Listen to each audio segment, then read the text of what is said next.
I'm Katie O'Keefe. I'm the editorial director for Green Builder Media. And today's session is Hot Trends in New Housing. And I'm so excited about this panel because it's a perfect combination of two people that are going to bring two different perspectives to this. And we have some kind of breaking research really that's going to be revealed at this panel. So stay tuned on that. So right next to me is Bill Darcy. He's the global president and CEO of the NKBA and KBIZ, the premier association and trade show for the $235 billion kitchen and bath industry. And then we have Rose Quint, who's the assistant vice president for survey research at NAHB. And Rose conducts surveys in the areas of builder sentiment, remodeling, housing affordability, and consumer sentiment. And as we were talking upstairs, we realized how much data that we have. Actually, both organizations have brand new data, and it's not going to be shown on the screen. This is more conversational. I'm going to be talking through the high points of the trends. But if I will stand up here at the end of the session, and if you bring me your business card, they're going to give me all the stuff. I'll put it into a little packet, and I'll email it back to you after the show, if that works out for everybody. So great. So anyways, let's get started. We know yesterday they touched on some new trends, and some of it hit new housing, but it was more general. So we're going to drill down on how this is all impacting what's going on with housing. And I know you all are eager to hear these trends, so we're going to start with a perennial discussion about house size. So Bill, I'm going to start with you and get your take on house size. Well, we know houses are shrinking in size, but the kitchens are getting bigger proportionately to the home. So I guess that's just efficiency, availability. That's the type of thing where just the focus on the kitchen and the bath, which even got accelerated during COVID, and the pull through there. Unfortunately, we did expect modest growth for 2025. However, the tariffs have put a damper on that, and we now see some struggles kind of as the year continues. But interestingly enough, Rose and I both saw at KBIZ and International Builder Show this year this extreme passion for interest in products. Actually, the CEO of Whirlpool on their earnings call recently talked about the show multiple times during the call and said, don't discount the passion for products and the interest in gaining knowledge for the consumer. The tariffs is only a moment in time. So we thought that was a pretty powerful statement from executive, a global organization like Whirlpool to talk about that. So we're trying to do our best to help manage through what's happening. I'll follow up with that. Hello? She might be turned off. Hello? Okay, there we go. Yes, good morning, everybody. In my opinion, the biggest trend happening now in housing or in the characteristics of housing is not the features inside the home, it's the size of the home. That's a big story, that's a big trend. And I best define it by the word shrinkage, which you used, Bill. Last year, the median size of a new home was 2,150 square feet. That's the 10th year in a row that number has come down. It's 300 square feet smaller than a decade ago, and it's the smallest new home since 2009 in 15 years. It's happening for a number of reasons. Housing affordability crisis, we've heard of that before. Buyers are buying the amount of square footage that they need, no longer for future purposes, but for current purposes. That's number one. And elevated construction costs are driving builders to try to meet their buyers where they're at in terms of housing affordability. So to me, the biggest trend, yes, we can talk about features and amenities and layouts and all that, but in my opinion, the biggest trend is not only home size is shrinking, but also lot size is shrinking. If you look at the census data on lot sizes, you'll see that 10 years or 15 years ago, the typical new lot was 9,400 square feet. Now it's 8,400 square feet, so 1,000 square feet shrinkage there. So the home and the lots are declining, and it's not just for economic reasons, it's also a matter of preferences. We do a very big preference study called What Home Buyers Really Want, and we analyze the data by a number of demographic variables, not just for the typical buyer, but also across income points and price points, generations, etc. And when we looked at the data across generations, we see that Gen X and Boomers are really coming down in the size of the home that they want. And combinedly, those two generations are roughly 70% of the home buying public. So they want smaller homes than they did 20 years ago, and therefore the overall picture is that The typical home buyers right now is about 2,060 square feet. 15 years ago, that was 200 square feet larger at 2,260 square feet. So preferences are shifting and the economic reality of building are shifting. Thank you. Well, let's talk about new home prices and if and how these prices impact, new homes and remodeling. And Rose, you actually, I don't know if you shared a little bit of that already, but you had some data to share on prices? Yeah, so another important trend that we see that is happening is for the past 2 years, new home prices falling and existing prices not falling. So if you look at the data from 2022 to 2024, new home prices fell 3%, existing home prices rose 4% in those 2 years. So that dynamic meant, excuse me, my voice is not cooperating this morning. What that dynamic meant is that the premium that buyers pay for new homes has been shrinking. 5 years ago, about 17% was the premium of a new home over an existing home. Last year, 3% shrinking. In the first quarter of this year, we've gotten data already on existing home prices. They have begun to decline in the first quarter because inventory is rising, right? The inventory, I don't have to tell you this, you've covered the news. Inventory of existing homes is up 20% from a year ago. It's the highest we've seen in 5 years. Not cooperating. So yes, that's the reason. Wonderful. Well, how about you? What are you seeing?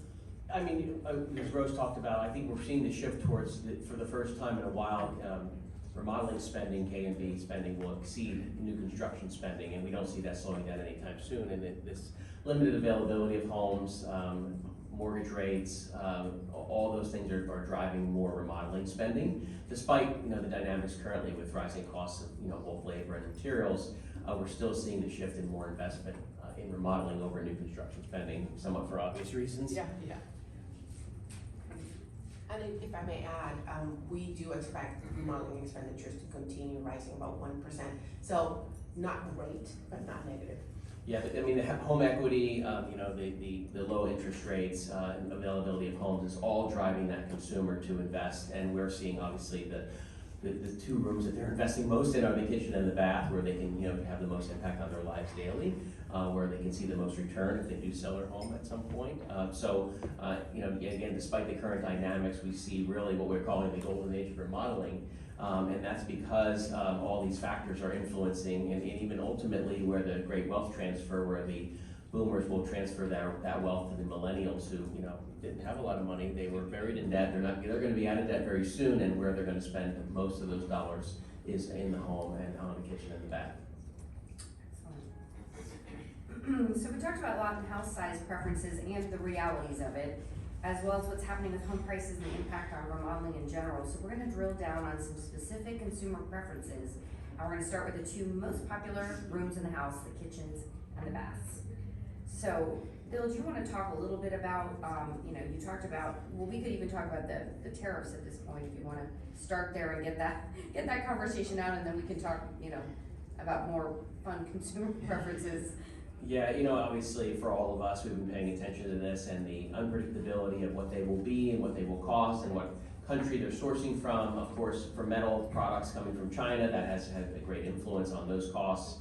The most expensive impact of the tariffs has been on the products with metal, but obviously many other materials are being impacted by this. And how the manufacturers are dealing with it is they're trying to really eat as much as possible without impacting demand and not passing these costs along to the consumer. I did an interview with Yahoo Finance just a few weeks ago about Home Depot's, when Home Depot reported their earnings, and Home Depot was really trying to not pass those costs at retail off to the consumer. So I think our members, and especially the manufacturer members, are really trying to eat as much of the cost as possible in order to maintain, lessen the risk of demand on the consumer.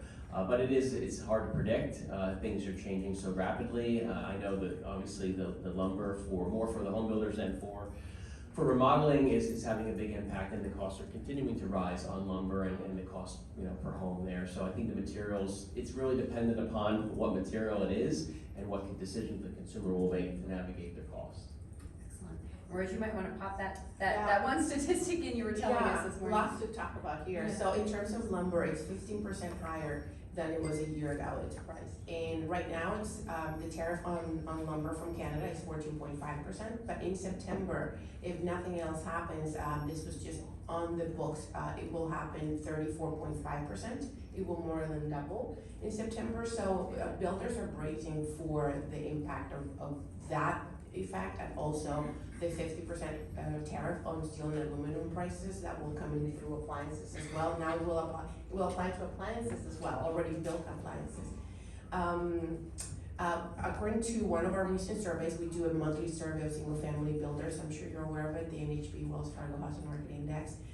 From that survey, we know that roughly 60% of builders have already seen an increase in their building material prices from their suppliers due to the announced tariffs, on again, off again, but they've already translated into increases of roughly 6.5%. And we did some back of the envelope calculations, and that translates roughly into an $11,000 per home cost. Increased cost from that trade war policy.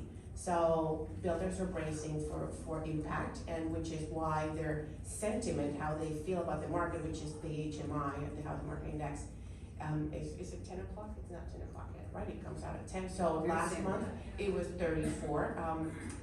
That's the lowest it's been since the end of 2022, and it's been in negative territory. They've been feeling gloomy for 13 months in a row.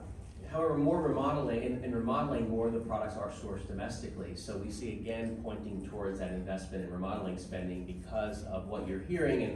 And we say headlines matter, really realities of the consumer being influenced by the headlines is dramatic, actually, because even the costs, it's very confusing, obviously, to all of us on what material you're talking about and what percentage is coming from what country and what changes. But the consumers are, holding on to those dollars because of the fear. So as a consumer, we can, I think, all relate to that, but the reality is it's not as dramatic as the headlines make it appear. But the uncertainty and the 401k factor and all those things that are impacting the consumer make them, hold on to those dollars. Again, however, in remodeling, we're seeing a better spending because more of those products are sourced domestically. Mm-hmm. To that point, we also ask builders, what are the biggest issues you're facing now? Interest rates is number one by far, full stop. They affect housing affordability for their buyers, who, by the way, are already crushed under new home prices that are 30% higher than they were 5 years ago. So high home prices, even though they've been declining. So high interest rates is number one, and number two is buyers waiting for interest rates to fall or home prices to decline, and that has builders' sentiment where it is. And you can't blame buyers, as you're saying, because the future looks too unpredictable. There's so much uncertainty around the potential for more inflation, the potential to maybe lose their jobs because of the economic instability the economy is going through. Their 401k going up and down, that volatility. So buyers are sitting on their hands, and housing demand is weakening. And we know that housing demand is weakening because inventory is rising for both new and existing homes. If you look at the number of new homes that are ready to occupy, available for sale today, that number is 34% higher than it was a year ago. If you combine the number of new and existing homes available for sale today, it is almost 2 million homes, and it's the highest in almost 10 years. So yes, housing demand is weakening. We're also seeing, I can also add that this, we do a quarterly kitchen bath market index report, which will be in the packet that we share with you. But this missing middle is what we see the key to the full recovery. So this middle market spend, that's really the most restricted from the investment, where we see less impacted on luxury. And it is uneven across the US in certain markets, but we see luxury doing sort of fine. Where this missing middle, though, this is the key to the full recovery, and this is where the consumer is having the most challenges in just making decisions on their spending. Rose, do you want to share, we talked about maybe the kitchen and bath features, and you had your top 10 kitchen features and then top 5 primary bath features, and then I thought, Bill, if she's pulling data, maybe you could pop in conversational style and just maybe add anecdotally what you were seeing. That way we're getting it from both perspectives. Sure. So we present 3,000 recent and prospective home buyers around the country. selected carefully so that they represent the population of the United States, by the way, in terms of age, income, region, etc. We present 200 plus features of the home, everything in the kitchen, bath, windows, technology, outdoors, and accessibility, community, all of it. And we ask them to rate it on the scales so we can compare apples to apples. And so in terms of the kitchen, so if you just narrow down to the kitchen, the top 10 most wanted kitchen features, and I don't have these memorized, so I have them here in front of me. Walk-in pantry, table space for eating in the kitchen itself, drinking water filtration, pull-out shelves, a central island, granite on that countertop, recessed lighting, a customized backsplash, and special use storage for wine and spices. Were you using granite like generically or? Natural stone. Natural stone, Yeah. okay, yeah, I would say Yeah, quartz because would quartz be is, in there. yes, Yeah. because quartz is really a higher trend. Yeah. When they say that, that's what they mean. That's what they mean. Right. yeah. Also interesting on the island, so we talked about the house size shrinking and the kitchen growing. The island is also growing disproportionately or proportionally in the kitchen. So this island, it's the gathering place of the home. It's where people want to have their cooking surface. They want to have their kids. Kids are doing their homework, during, difficult times, and they're still kind of using that kitchen for multi-purpose rooms. We're also seeing, the dining room doesn't exist in new homes really, so is the kitchen also the living room? It's kind of the same room because the island is so big, so we're saying the kitchen is kind of taking over that first floor. We're certainly happy about that, but the kitchen is having such an influence because it is the gathering place and in the island, and you see in Rose's data, it shows that as our data as well. Yeah, and in luxury homes, it's 2 islands, right? Correct. It's 2 islands. But to that point, that same research on home buyers asked them, what compromises will you accept in order to reach home ownership? Because, right, we all have budgets, or most of us have budgets, right? And at the top of their list is they're gonna go for a smaller lot. That's where they're first going to compromise, right? Roughly 40%, which highlights, by the way, the importance of reforming zoning laws that mandate very large lots, because that's the #1 way that buyers will want to compromise to reach home ownership is by buying a smaller lot. But then it's following that, it's not taking the exterior features right away, so they will build that deck or that patio later. They will then move farther away from their urban core, and then right after that is they will buy a smaller house. That's what they will do. And so to those people that are buying, that would like to buy a smaller house, if that's what it takes to make the math work, we ask them, okay, what part of the home will you shrink? Because something's gotta go, right? The footprint's gonna get reduced, some parts of the home are gonna go. Well, they sent us a very clear message as an industry. They said, take the square footage from the home office and the dining room and the living room, but for God's sake, stay away from the kitchen, the closets, and the bathrooms. Do not touch those spaces, which is exactly what you're saying. So how about bathrooms then? Bathrooms, Yeah, the top yes. 5, I think, on that. Primary, the top 5 features that buyers want in their primary bath are having both a shower stall and a tub, not just one or the other. They want a linen closet. They want a private toilet compartment. They want ceramic tile walls. Again, granite natural stone on that vanity. And lower down, this is not a top 5, multiple shower heads, and that preference increases with income point, as you might imagine. It's easy to clean, easy to maintain, that's the tile, and then it's really, how do you create a spa within reason in your home? Like steam shower, all these different types of things are really back to the place where you have a peaceful experience when you end your day. As much as you can create a spa-like environment, again, more on the high-end luxury, but even on mass market, all these components are driving just consumer behaviors as far as what they're looking for, in their homes. And again, the bathrooms are the more popular remodeled room, and we're seeing a lot of the technology and things going into the bathroom that are giving the consumer the best experience. And the price points and the variety of beautiful tile available and just components to the bathroom, your manufacturers are doing a great job. I went to in Frankfurt, they had the largest global plumbing show in the world, ISH happens, and the appliances that are showing up in the bathroom, so that the warming drawer for the towel, like you take, these different components of just really cool things, and not expecting appliances in the bathroom, but that's what's coming as well. That's not coming to the average home anytime soon, right? Also, and that strikes a question for me about the smaller, you know, the Gen Z looking for the smaller house, and even Alpha coming up now. What will come out of the bathroom to make it, if it has to be smaller, will they just take the tub out of the master bathroom? So that preference is across all age points and all income points, so everybody wants to have, in the primary bath, both I think it also may be, this is just speculation on my part, it just may be also a resale value type proposition. They wanna make sure that they have both the shower and the tub across all different demographic breakdowns of the data. And then I'm kind of jumping ahead a little bit, but I'll go back, but, didn't you say that, what did you say about the 2 primary suites then? Isn't that becoming more popular, and both bathrooms have to be tricked out? That's a super interesting trend, yeah, thanks Katie. So, we've been doing this research for many, many years, and 20 years ago, we present buyers with a binary option between having 2 primary bedroom suites plus 1 standard bedroom versus 1 suite and 3 standard bedrooms.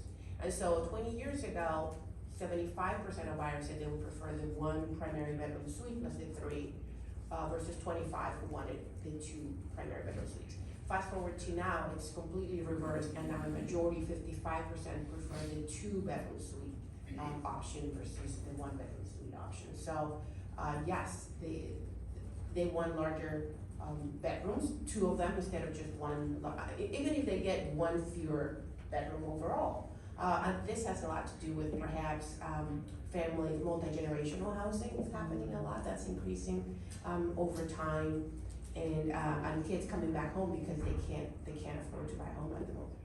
We're also seeing the millennial Gen Z, you know, really expecting sustainability and technology in those spaces more than, it's not like, are you gonna have it? It's like, I'm assuming you are, you know? So it's just an expectation of that generation that grew up with technology, and obviously the importance of the environment and sustainability. That's music to my ears coming from Green Builders, so that's wonderful. I wanted to give you a chance, Bill, before I moved on to the next question, just in case, when we were talking about the 10 kitchen trends, is there anything exciting like that you saw out there? Like you just mentioned, the warming drawers in the bathroom. What about in kitchens? Like, tell us something exciting. Colors, anything about kitchens? Yeah, well, for the first time in a very, at least my 20 years at NKBA, white was not the most popular color. So that was interesting because I'm not sure that's totally gone. You know, it could get back quickly, but these bold colors or the accent colors, the island being a different color with cabinets versus the regular cabinets. But that was one of the most interesting things that came out of that. And quartz continues to reign, you know, as far as the durability and flexibility. And then more technology is showing up with touchless faucets and the things that we experienced during certain times, but now it's more of an expectation. It's just more practical if you're, you know, doing a lot of food prep and, you know, not even have to do things. So the more technology that you see, you know, I think that's driving the future. That's good to hear. And that kind of, Rose, I think you even have a slide that talks about smart technology in the house.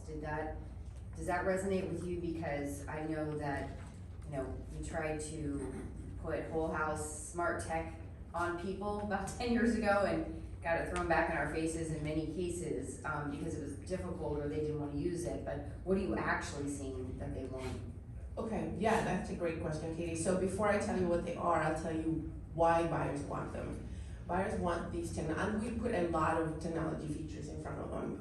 The reason they want, these are the top 5, is because they're leaning on technology to help them do 2 things. Increase the safety of their home, that's where they want technology to work for them, and to more efficiently control the temperature of their homes. That's yes, the other uses are secondary, and that's why they haven't caught up to mass use yet. But they seem simple, but this is what they most want in terms of technology.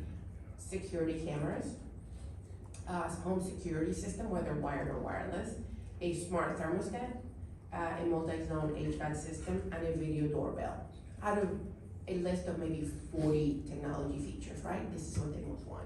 And why are they at the top? Because they want technology to do the 2 things for them. Increase the safety of the home and better control the temperature of their home. They want technology working for them for those 2 purposes. You can also add to that, it's around safety, but it's like leak detection, so, flow meters and things about water, automatic water shutoffs, people are traveling, those types of things. We're seeing a lot more investment in that type of thing. Appliances, ultimately, they say will talk to the service provider, so ultimately, when your technician comes to fix something's wrong with one of your appliances, they will already have intel on what the problem is. So that, I think that's gonna continue to accelerate and give people more.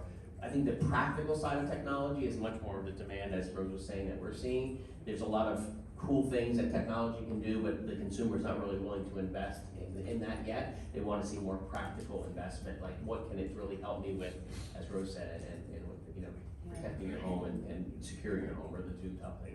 And to that point, we also compare our data historically, because as I said, we've been doing this for many, many decades. And if you look not just at the top overall most wanted features of the home, which by the way, the laundry room is the king. It tops the most wanted list across all 200 plus features. And that makes sense as a mom, because you want to put that stuff behind a door and get to it when you have time and not look at it in the hall or in the middle, the top floor, wherever.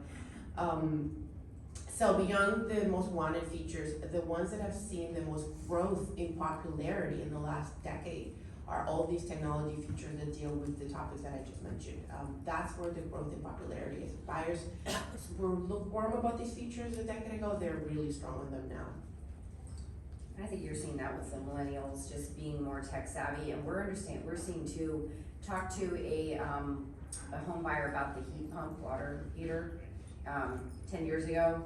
Eyes glazed. Now they're more interested in how that technology can save them energy, and also they understand it's the reverse of a refrigerator, so it's sucking hot air out of your house and putting cold air out, and they really understand that more and are more interested in looking at those products. They used to be behind the doors, as you were saying, and now that and the leak detection is definitely coming out.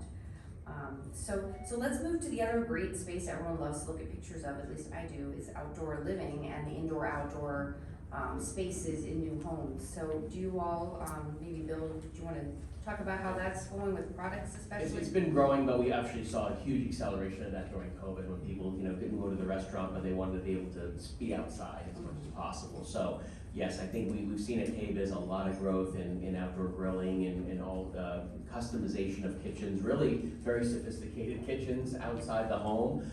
So it's an exciting, fun thing. Again, it is reserved a little bit more for the luxury space, but some of this investment, I think, no matter what space you have available, you want to try to make some external livables, outside space work and function. And even if it's a basic thing as a grill, it's really the seating and the grill and all the amenities that go along with entertaining and providing a fun space outside. So yes, as I mentioned earlier, the biggest trend out there is home shrinking, right? But another trend that follows right up there is home buyers want to extend their living space to the outdoors. It's very clear in the data from our preferences research, but also the data on actual characteristics of new homes built that gets put out by the Census Bureau every year. If you look at the latter set of data, the share of new homes that come with porches and patios are at all-time highs. Patios is the #1 most popular outdoor feature in a home. Close to 70% of new homes come with a patio and roughly 65% with a porch. Or do I have that? No, I have that backward. Porches are the most popular, roughly 70%, patios roughly 65%. And again, that's because buyers want to extend their living space to the outdoors. We asked them from the preferences side, we asked them what are their most favorite, what are their preferences there. They want a patio, they want a front porch, they want exterior lighting to enhance the outdoor appeal of their home, landscaping, and a deck. Those are the top 5 most wanted outdoor features, because again, if the home's shrinking, at least that space allows them to have more living space, even though the home itself is smaller.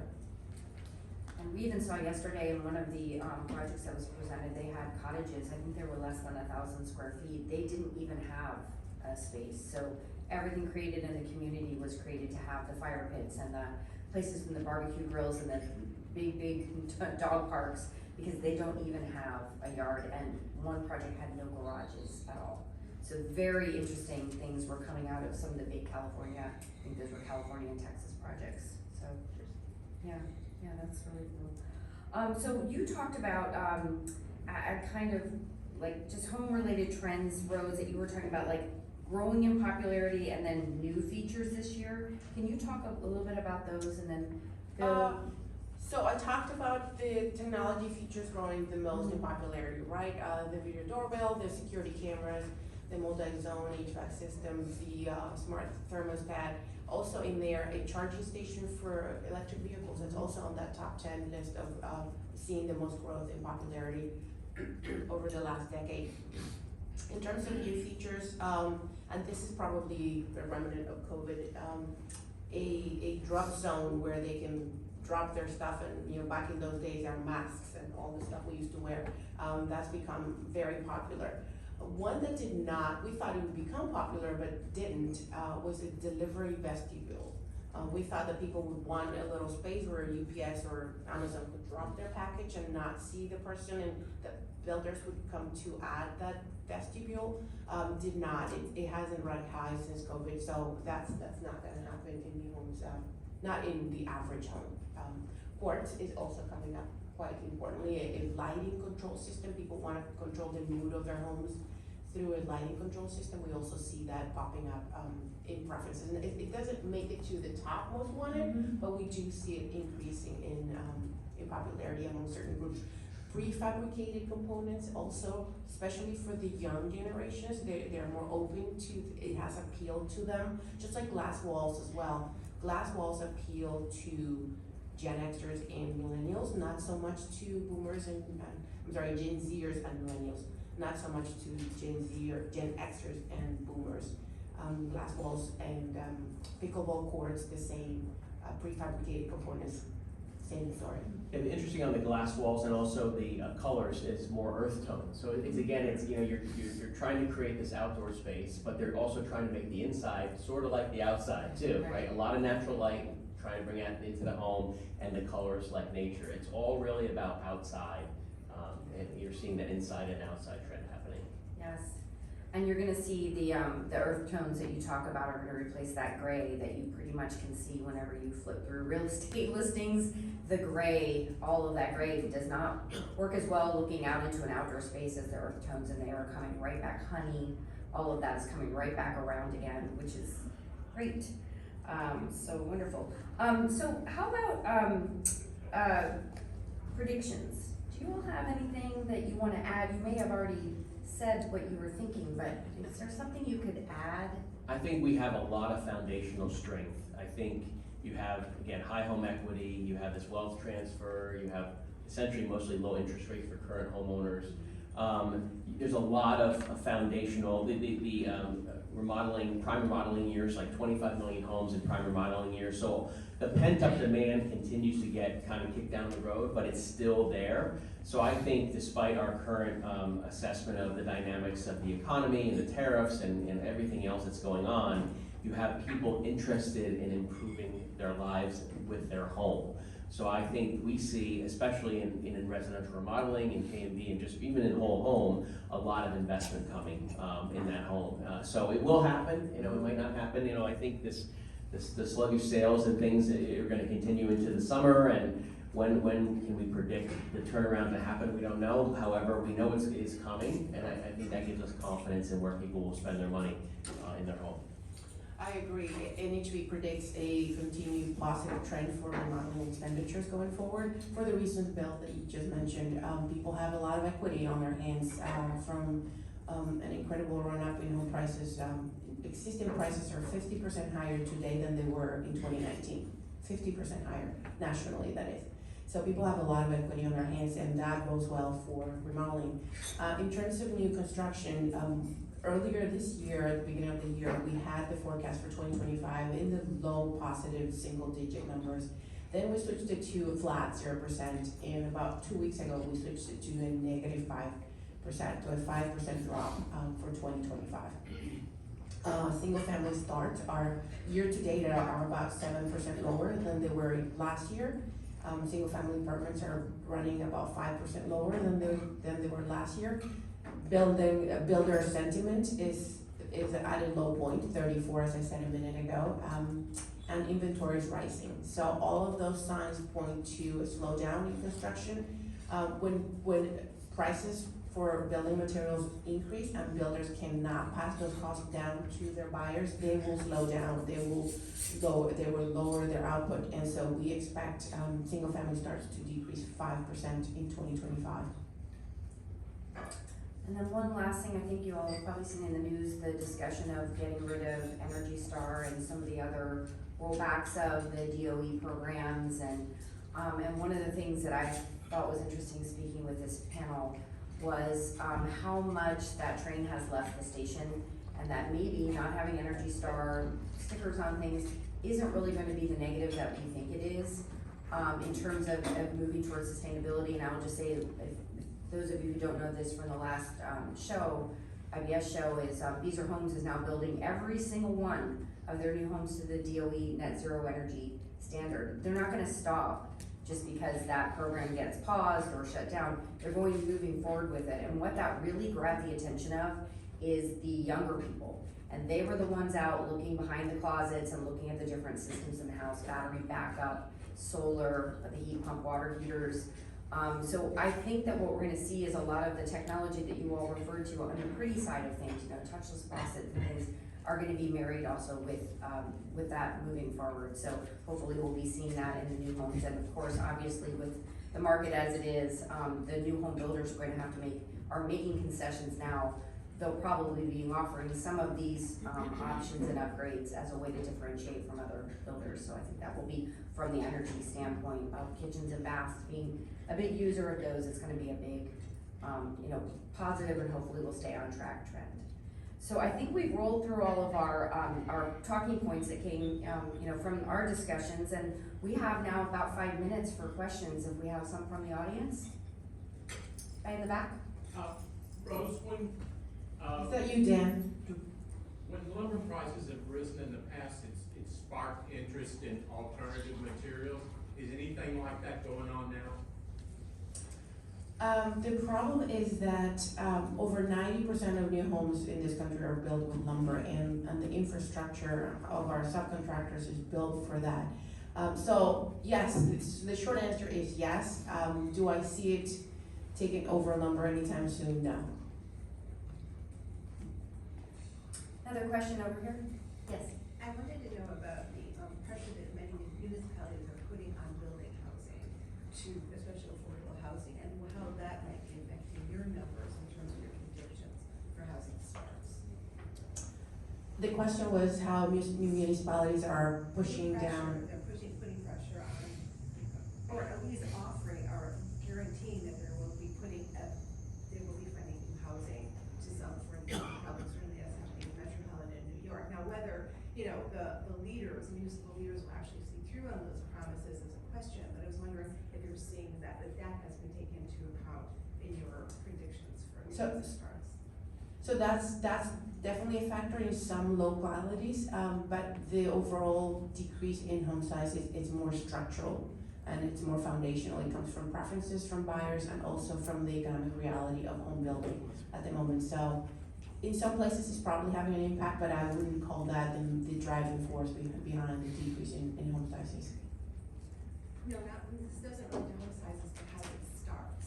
Number of houses that are being actually built, new houses that are being built as a result of pressure coming from communities to just build more houses. Right, so builders regulations are one of the reasons that builders can't build as many houses as they wish they could. But again, it's a broader discussion as to why the forecast is declining. It has to do with very high interest rates. By the way, we also do an AD&C survey of builders every quarter. That's acquisition, development, and construction lending. And in the first quarter of this year, builders told us that they're paying on an effective rate of 12.5% for a single family construction loan from a bank. So that's very high. And so lending is very expensive to builders, and that's one of the reasons they're slowing down. Not just their buyers sitting on their hands, but also it's very expensive for them to borrow. Land is very scarce and expensive. The median price of a new lot this year is $50,000. Labor, I don't have to tell you that topic, 1/3 of the construction labor force is foreign born. In some states like California and Texas and New Jersey and Maryland, it's close to 50%. So builders have a lot of headwinds that they're dealing with, and because part of the reason is because they can't pass this cost down to the consumers in the current environment, construction will slow down. How about the front here? Bill, I had a question. I was interviewing an expert in remodeling trends in California, and they're seeing a lot of like prep kitchens, very institutional focused. Like there's the show kitchen, and are you seeing that as well? Is that? Yeah, California, we do see that, but not a lot, on the coast. I mean, I guess you see more of it on the coast. You might see on the east and west coast, but not a lot, in the central US. I do think there are these kitchens that are built that you think are dramatic and beautiful, and then they're not really used per se, which is probably is conducive to what you're talking about. So I don't see this as more of a nationwide trend. In the green. I was curious if you're seeing with the rise in multi-generational living, I think there's more builders that have advertised that as a feature, right, and homes that have multi-generational components to them. But then there's also ADUs, right, folks who have existing, maybe bigger lots that could have space for building ADUs for an aging parent or a kid coming back home. What are you seeing in terms of those two aspects to address that desire for more multi-gen living because of financial concerns, caregiving concerns, things like that? Right, so ADUs are very much a local issue, right? And so they're by far not allowed in all parts of the country. So we do know anecdotally that in places where they're allowed, they're becoming more popular. In California, for example, they're becoming more popular. And a lot of our remodelers, we ask remodelers in a survey of remodelers that we do every quarter, if they're involved, and a larger percentage of them tell us that they're getting involved in building ADUs. In terms of multi-generational housing, I think it makes sense in a world of high home prices and high interest rates to get together, and so I don't have that data in front of me, but it is an increasing trend. It's not a majority by any means. It's probably in the low teens. If I had to make On a the guess. design of the kitchen and the bath, we're seeing that, universal design or aging in place design is becoming more and more popular. So they're designing that kitchen for the future of taking care of a parent that they might not have initially, done that in, prior years. There was another. Yes, when you look at the country regionally, say the Northeast, the South, Midwest, and the West, are there certain trends in each region? And if so, can you tell us what the most popular trend in each region might be? Not off the top of my head, no. But the data, if you take a look at the study, it has probably 700 pages of detailed tables, because every feature that I've talked about here today is there for the average buyer, but also for buyers in the census divisions of the country, in the different price points, generations, income points, household type, whether married or single. So it's there. I don't know it off the top of my head. One thing that is important to, and I brought it out into my presentations, is the fact that there is no national consensus on architectural style. We thought we would find, when we gave buyers 4 different types of exterior design, traditional, and we gave them pictures and a definition for each of these, traditional, contemporary, modern, and transitional. And there was no majority, there was no consensus on what their preferred exterior design was in any region. And this is something I remember because we looked at this regionally. No consensus, at best a third want a traditional home, and then smaller minorities want the other kinds. So no majority opinion on that. So that's the one thing that I can remember at the moment. But yes, the book will give you an analysis of the regional columns, will give you exactly that. We also have some in our KVMI, recently new regional data that you'll see in the report that Kate shares. Right, so don't forget to bring your business cards or your name and email to me at the end of this, but let's give a warm round of applause for our panelists who've done such a lovely job.